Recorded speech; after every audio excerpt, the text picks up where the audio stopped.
Bien chers amis de Café Évangile, pendant qu'il priait, l'aspect de son visage devint autre, et son vêtement devint d'une blancheur éblouissante. Voici que deux hommes s'entretenaient avec lui. C'étaient Moïse et Élie apparus dans la gloire. Ils parlaient de son départ qui allait s'accomplir à Jérusalem. Pierre n'avait pas fini de parler qu'une nuée survint et les couvrit de son ombre. Ils furent saisis de frayeur lorsqu'ils y pénétrèrent. Et de la nuée, une voix se fit entendre. Celui-ci est mon fils, celui que j'ai choisi, écoutez-le. Bien, chers amis, nous célébrons en ce jour la fête de la transfiguration du Seigneur. Cet événement qui a été central dans la vie, dans le ministère public du Christ et qui revêt une signification toute particulière pour nous, pour les apôtres là qui ont fait cette expérience, mais aussi pour toute l'Église qui continue à cheminer à la suite du Sauveur et Rédempteur Jésus-Christ. On peut penser aujourd'hui que le mystère de la transfiguration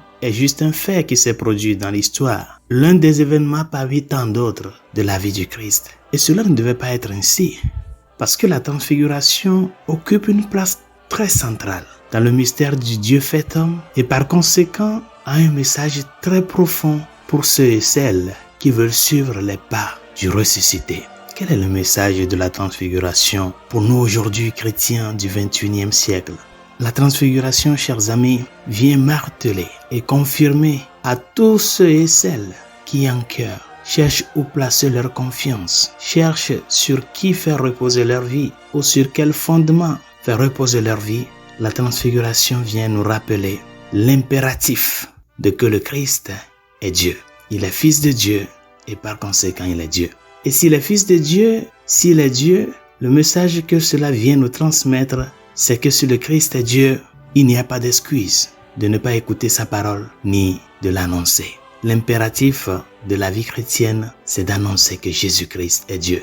Il est la vérité, il est le chemin qui mène au vrai bonheur, il est la vie.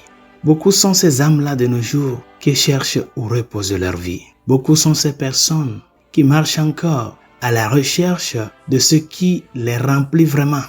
Mon frère, ma sœur, le message de la transfiguration, c'est un appel que Dieu le Père te fait. Va annoncer que c'est en Jésus-Christ, le Dieu fait homme. Mon fils bien-aimé, c'est lui qui est le vrai bonheur de ta vie. Vivre sans la foi en Jésus-Christ, disait le bienheureux Giorgio Frassati qui serait canonisé le 7 septembre prochain, vivre sans la foi en Jésus-Christ, ce n'est pas vivre, c'est juste exister. C'est la foi en Jésus-Christ qui fait vivre.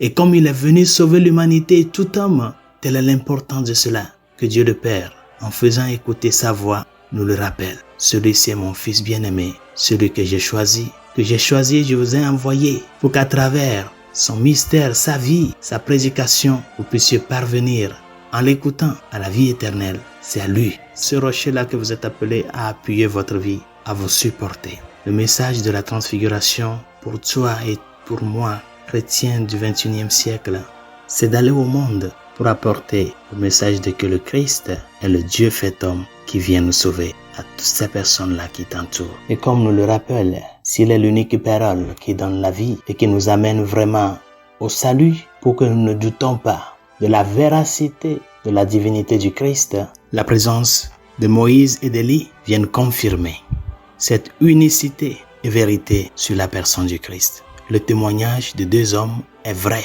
nous dit l'évangile de Saint Jean. Selon la loi juive, quand un témoignage se repose sur deux personnes, c'est un vrai témoignage. C'est ça qui montre l'apparition, la présence de Moïse et d'Élie, qui enseigne le Christ. C'est lui que nous avons annoncé. Il est là et le Père vient marteler cela.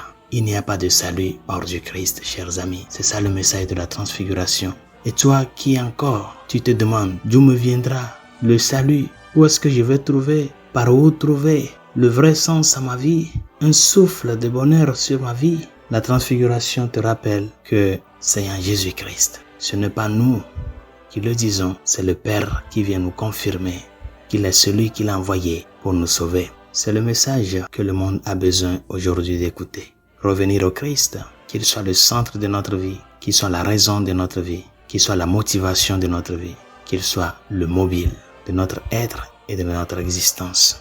Avec lui, nous sommes dans des mains sûres. Sans lui, nous errons comme des brebis sans pasteur. Et c'est si facile que les loups nous prennent.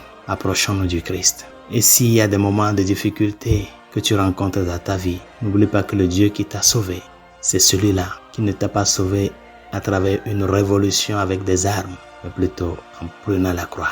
Dis-lui, Seigneur, donne-moi la force afin que je puisse tenir fidèle à toi, espérant en toi, parce qu'après la croix, il y a toujours la résurrection, il y a toujours la gloire. Bonne journée, Dieu vous bénisse.